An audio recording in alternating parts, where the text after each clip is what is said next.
Hello, good morning, and good afternoon. I'm going to be going on the Valorant Reddit and reading out questions, trying to help some people, and then maybe give you some perspective and maybe answer some questions that you guys don't know. If you do want to ask me some questions, leave them in the comments or maybe join my Discord and DMing me personally. Other than that, let's go. So for the first one, it is essentially just asking what are the best agents to master and just generally an agent that's good on every map.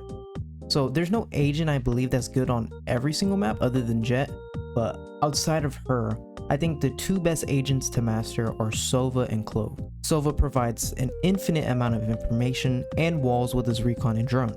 These enable very easy kills and actually create a very decent amount of space if someone doesn't shoot the dart out. Clove is very self-sufficient with a self-heal and a res on her ult, which makes rounds very easy to win since it's a 6v5. Her main gimmick is that she can smoke after she dies, which means she has a lot of value even if she isn't alive, which can also clutch up a lot of rounds. If you master or at least have a good understanding of the basics of these agents and combine that with good mechanics, you'll always find yourself in an advantageous position in engagements and also MVP most of your games. The next one is, what is a good headshot percentage?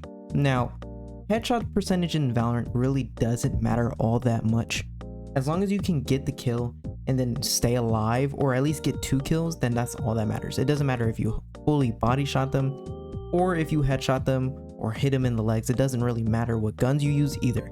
As long as you get the kill and then you stay alive or you just get multiple and then die, then you have enough value to not really worry about anything other than that. But if we do put a value and a number on your headshot percentage that you may want to reach, I would say it's about 20%. Anything more or less is very dependent on you as a player and what you're comfortable with. There's some players who get to Radiant with a 40% headshot, and there's some who get to Radiant with like 14% headshots, like Sinatra. So objectively, I wouldn't worry about your headshot percentage, but if you do want to look at your headshot percentage, I would recommend not being below 10. If your headshot is around 10%, then I would say you may need to work on your crosshair placement and your aim just a bit and try and boost that to around 15 to 20%. Other than that, you should just feel fine. Don't worry about your headshot percentage. Just play the game and do your best to get kills. The third to last one that I'm going to do is Vi's underpowered or very difficult to use correctly? So essentially this is just about them not seeing Vi's used in lower ranks and just not being used in general. And they just want to know why she's not used. So for one, Vi's is a great agent for players who are confident in taking 50-50 gunfights, since her entire kit revolves around her isolating people from their team and then stalling enough time for you to take the fight. Now, the reason she's not used as much as Cypher or KJ is because her ability to get info is just not as good as them. Her active ability to use util also isn't as good either. Cypher has cages that cut line of sight and allow repositions. KJ has mollies that clear and force people out of space. Vi's on the other hand has the thorns that you can kind of just sit in as long as you're in a safe spot, and also doesn't really give much information unless you do move. Her utility is just too defensive for her to shine in Valorant. Valorant is a very proactive game in ranked, and Vi's just doesn't have the ability to take space outside of her flash, which can be instantly shot before anything happens.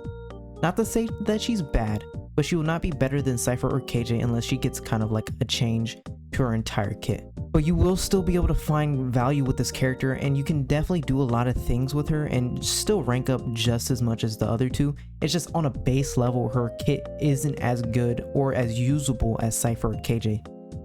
And you will not see her as a solo sentinel as much as you would see Cypher and KJ as a solo sentinel. So for the last one, it is tips on how to play Abyss. Now, Abyss is a relatively new map now. It's the newest map that just recently came out, and a lot of people don't really like it.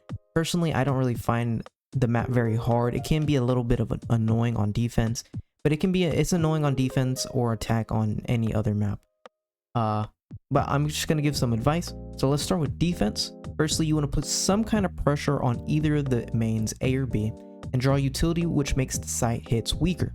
Now, if you want to help with mid, if an enemy peeks mid, you want to use all the crossfires that are in mid to keep that space. There's a lot of little spots towards bottom mid that if they try and push up towards that area, then you will always have a teammate next to you, or at least a teammate across from you that you can use and get help from to be able to, kill the people who are pushing bottom mid. Now, if you don't pressure mid, the best thing you can do is insert somebody towards the little box in mid. If you can't really do that and then aren't playing around mid too much, you can either have a cam, you can have a Sova play mid and dart every now and then. Just have someone mid to make sure that they can't cut off your rotations and be able to just get a very good position for the enemy team to rotate to hit B for free or A for free, whatever one is gonna be hit on the fake.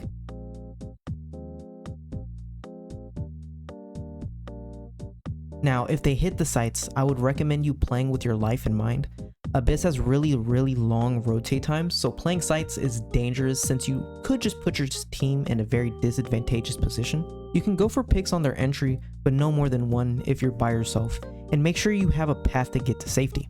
Retaking is very easy since there aren't a lot of spots to play on the site, and the ping changes put more pressure if they play mains. The map has very long lines of sight, so opping will be very valuable to getting free rounds. For attack, it's very simple. On A, it's very hard to hit since the choke point is so narrow, so inserting someone mid to cover their rotations and make sure you have some space around the map is important. It allows you to easily cancel and hit B instead, and puts your lurk in a position to win you guys the round. Now for B, you need to be very meticulous on clearing angles since there's a lot of elevations that people can play. Be very aware of when your smoke goes up and down since heaven can see a lot of angles and you don't want to be caught off guard. This is also a really good spot to play since you can actually see the players in heaven over the typical smoke in place. Playing spam is very advisable since the plant spots are very easy to place and also easy to spam. It's a very simplistic guide on Abyss, and I hope you enjoyed the video. See you next time.